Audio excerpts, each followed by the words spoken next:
Welcome to Audit the Audit, where we sort out the who and what and the right and wrong of police interactions. This episode covers self-incrimination, inattentive driving, and driver condition reports, and is brought to us by Code Blue Cam's channel. Be sure to check out the description below and give them the credit that they deserve. Before we dive into the interaction, I want to give a big thanks to the sponsor of this episode, Surfshark. Surfshark is a premier VPN service that offers unparalleled digital security and a host of privacy features designed to make your browsing experience safe and anonymous. Along with being one of the most secure VPN tunnels on the market, Surfshark also allows its users to bypass region restrictions on popular platforms like YouTube and Netflix and view content that is not normally available in your country. Thanks to Surfshark, I can still catch my favorite episodes of The Office, even though it was removed from the US Netflix catalog. A Surfshark subscription is totally unlimited, which means that you can use it on as many devices as you like, and even on all of them at once. No other VPN service offers that much accessibility. Right now, Surfshark is offering the ATA community an 83% discount with an additional 4 months completely free. With 24-hour customer service and a 30-day money-back guarantee, you have absolutely nothing to lose. So click the link in the description to claim your exclusive offer now. Thanks again to Surfshark for sponsoring this episode. On May 16th, 2021, Deputy Gomez of the Kenosha County Sheriff's Department attempted to pull over a 38-year-old Tesla driver who Deputy Gomez believed to be sleeping in Kenosha County, Wisconsin. Deputy Gomez activated his lights and siren, but the driver did not immediately pull over. After Deputy Gomez followed the Tesla for a little over 2 miles with his lights and sirens on, the driver finally stopped. He was totally sleeping. Totally. I'm keeping that block. Perfect. Step out of the car. Step out of the car, please. What? How we doing, sir? The reason I'm stopping you is I followed you for about 2 miles and you were sleeping. You were totally like this in the car. Why would we drive like that? I was okay. No, you were sleeping. I was a little bit tired. No, you were sleeping, sir. I was upside of you. I was looking at you and you were doing this. Your eyes were closed. So I understand you have autopilot, but if something was to happen, you're not able to make that conscious decision to stop in a hurry. Right. You understand what I'm saying? Can I get a driver's license? Of course. Have you been drinking or anything like that? No, sir. Okay. Yeah, I'm just on my way to work. You're on your way to work and you're sleeping? Yeah, I'm just on my way. I'm not sleeping, but I'm, like I said, I was just tired.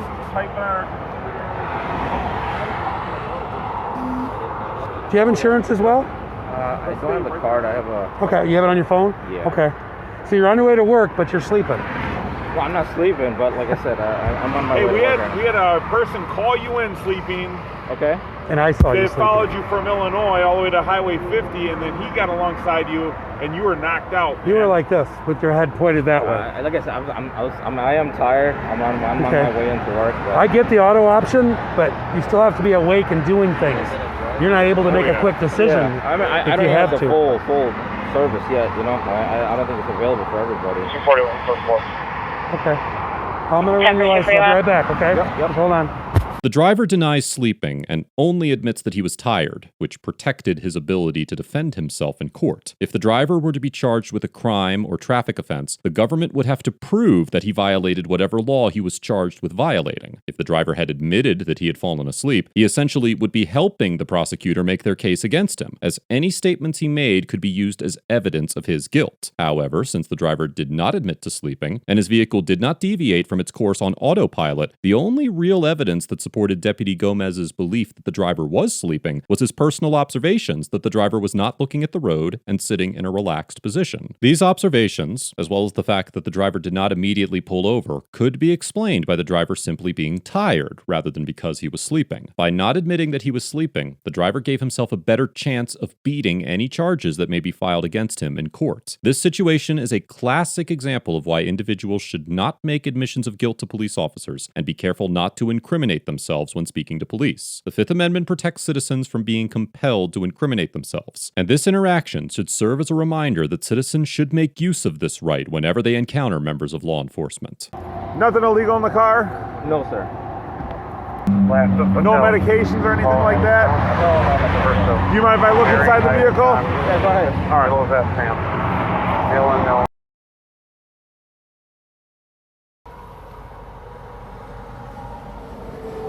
Hey, it says it's on autopilot. It wouldn't be turned on. You can't turn it on. It says it's on. You can't turn it on when it's off. Like when you're parked, it's off. But it says it right on the screen, navigation on autopilot. Huh? See the blue? Read the blue.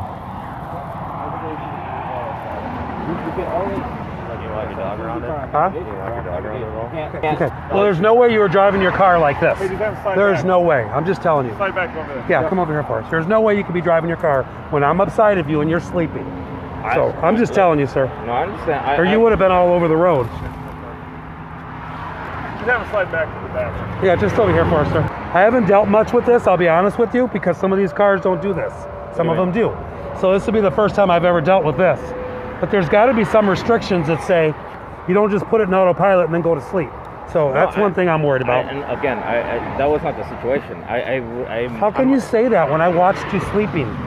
You're trying to tell me you were awake when I know you weren't. I understand. I was tired, and I should have probably pulled over. And You didn't, I had my lights and sirens going for about 20 seconds, and you didn't pull over. Then I got behind you, told dispatch you're not acting. You're doing nothing to my lights. Okay. You're still sleeping. Okay. Finally, you woke up and then come over to the side of the road. But I've got a time delay. It's recorded, cameras, everything recorded, and you weren't doing anything, and I was following you with my lights going Sure. and sirens, which means you were sleeping. It's okay, just be honest. And that's not the situation. But What's the situation then? I want to hear what you say it is. Sure. I was tired. I apologize. So you're telling me you were not sleeping? I was tired. I'm That's not not saying I'm not tired. You know, Were you sleeping in this car? I was not sleeping. Okay, well, you're going to get a ticket now because you were sleeping. No, I'm not going to argue with you. No, I don't. Okay, no problem. Deputy Gomez tells the driver that he's going to be ticketed for driving while asleep. Although Wisconsin does not have a law that explicitly prohibits driving while asleep, Section 346.89 of the Wisconsin statute prohibits, quote, inattentive driving. The statute states that, quote, no person while driving a motor vehicle may be engaged or occupied with an activity, other than driving the vehicle, that interferes or reasonably appears to interfere with the person's ability to drive the vehicle safely. In the 2013 case of Dodge County versus Ray, the Wisconsin 4th District Court of Appeals held that falling asleep while driving constitutes inattentive driving under the statute because, quote, the plain language prohibits any behavior that diverts the driver's attention from the task of safe driving, which includes sleeping. To support this conclusion, the court explained that, quote, as a matter of common sense, sleeping while driving interferes with the safe driving of the vehicle. Falling asleep while driving is extremely dangerous. A driver who is asleep at the wheel cannot respond to changing traffic patterns, cannot notice whether the traffic in front of him or her is slowing down, and cannot tell that he or she is approaching a stop sign or a red light. Although not all of these dangers would necessarily apply to this situation because the driver was using Autopilot, Tesla's website clearly states that its Autopilot features, quote, require active driver supervision. Falling asleep at the wheel could also potentially be considered reckless driving under Section 346.62 of the Wisconsin statutes, which states that, quote, no person may endanger the safety of any person or property by the negligent operation of a vehicle. In order to be convicted of reckless driving, an individual must be found guilty of quote-unquote criminal negligence, which Section 939.25 of the Wisconsin statutes defines as, quote, ordinary negligence to a high degree, consisting of conduct that the actor should realize creates a substantial and unreasonable risk of death or great bodily harm to another. There is a long-standing precedent in Wisconsin that, quote, falling asleep at the wheel is negligence as a matter of law, because no facts can exist which will justify, excuse, or exculpate such negligence, as the Supreme Court of Wisconsin held in the 1962 case of Thyssen versus Milwaukee Automobile Mutual Insurance Company. Accordingly, if the driver had been sleeping at the wheel, it is possible that a court could find that he was engaged in inattentive or reckless driving. I'm going to look up what the statute is. I'm not real familiar. Inattentive driving, Yeah. type ID on tracks, and you're done. Okay.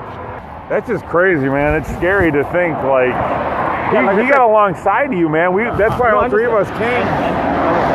If someone's not holding the steering wheel for 30 seconds, it will automatically turn off autopilot for the rest of the commute. You know how long he's been trying to pull you over for? No, It was a while. Okay. It was a while. So I have a question. Do you have any medical conditions? Do you suffer from narcolepsy or anything like that makes you just fall asleep? No, sir. You have nothing like that? No. Okay. I'm just on my way to work. I was telling the other officer, I'm a FedEx driver. That's all. Like I'm just on my way to work. I work 7 days a week. I thought I was tired. I might have been a little bit tired, and I'm really honestly just not trying to lose my job. And that's Okay. really, Well, what I'm going to do is I'm going to be issuing a citation for inattentive driving. That means you didn't have your eyes on the road while you were driving the car on the road. Okay? Second thing I'm going to do, and then I'm going to end up towing your car. Listen, before you say anything, Oh my goodness. you have had 2 priors last year for the same thing. People called you in August and February of 2020, where they observed you on the interstate sleeping. So That's in our county. We don't even know about Illinois or Racine County or anything. That's 2 priors in our county. This is your 3rd time of people calling you and sleeping in this black Tesla. So I'm going to tow the car. You can pick it up later or with somebody that's not what I believe to be sleeping, tired, unable to drive their car. Or you can, I think the best thing is I can take you somewhere, either gas station or wherever, and then I'll give you the tow information, who's got the vehicle. It's going to be Jensen's. I don't think you're safe to drive right now. If you were to take off and get in an accident, it would be me, and I don't want to be responsible. Honestly, officer, Here's your citation for today's incident. The other thing, he's going to do a driver condition report. Yep. That's going to go to the state DOT just to have you checked out, because we can't have you sleeping behind the wheel, man. Yep, I'm doing a full report where they're going to bring you in and talk to you and figure out, do an investigation. It's called the driver condition report.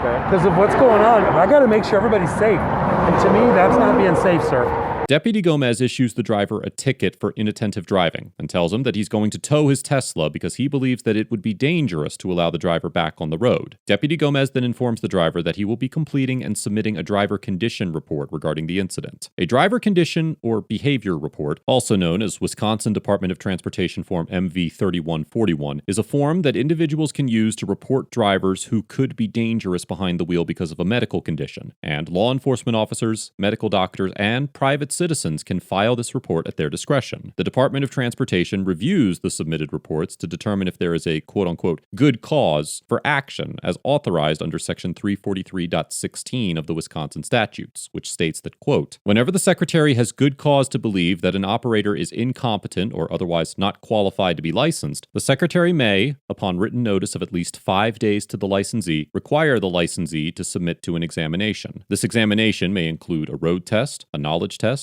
a medical report, a vision exam or screening, or any combination of the 4. Based on the results of the examination, the department can cancel the driver's license or place restrictions on their license. But it can also permit the driver to maintain full privileges if they pass the examination with no issues. This type of reporting program is common, and although the details vary between jurisdictions, many states request that citizens report individuals who could be dangerous if allowed to drive. In this situation, Deputy Gomez's driver condition or behavior report could cause the driver to be required to complete testing that demonstrates his ability to drive, and he could even lose his license as a result. Okay, so I'm going to have you sit in my car and I can either give you a ride to a gas station, but you can't take the car. I can't go to work today then? You can probably You go to work. you just got to find a ride. We're not going to let you drive. I mean, it's all the way in Cudahy. I don't know how I can make it from... Well, I would get on your phone. I can take you to either a gas station, a truck stop over here, where somebody can come pick you up, let them know you're going to be a little bit late. But right now, you can't take your car. After the driver received his citation for inattentive driving, the Tesla was towed, and Deputy Gomez gave the driver a ride to a nearby gas station. He also informed the driver of how and where he could pick up his vehicle. Because the driver's name is unknown, it is unclear whether he fought the charge or if he intends to file a complaint or pursue any sort of legal action. Overall, the Kenosha County deputies get an A for maintaining a composed and professional demeanor, conducting a legitimate traffic stop, and for remaining within the bounds of their authority throughout the interaction.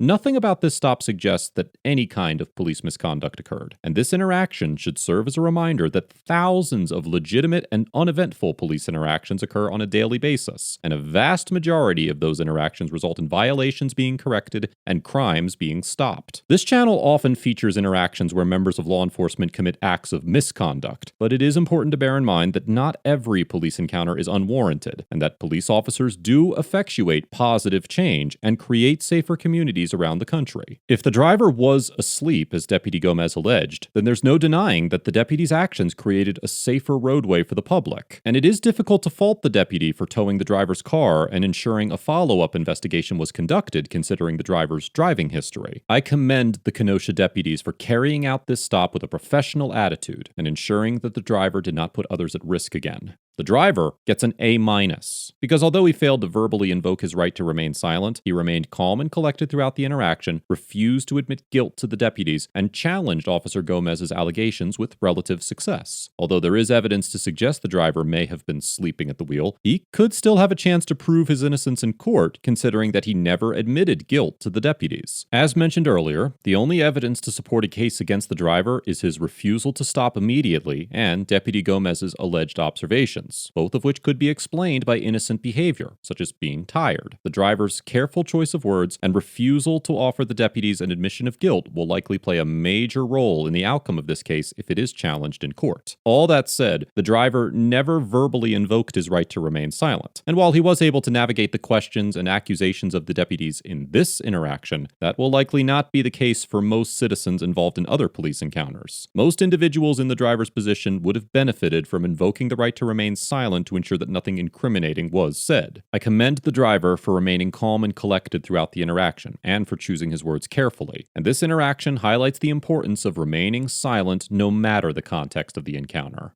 Let us know if there is an interaction or legal topic you would like us to discuss in the comments below. Thank you for watching, and don't forget to check out my second channel for even more police interaction content.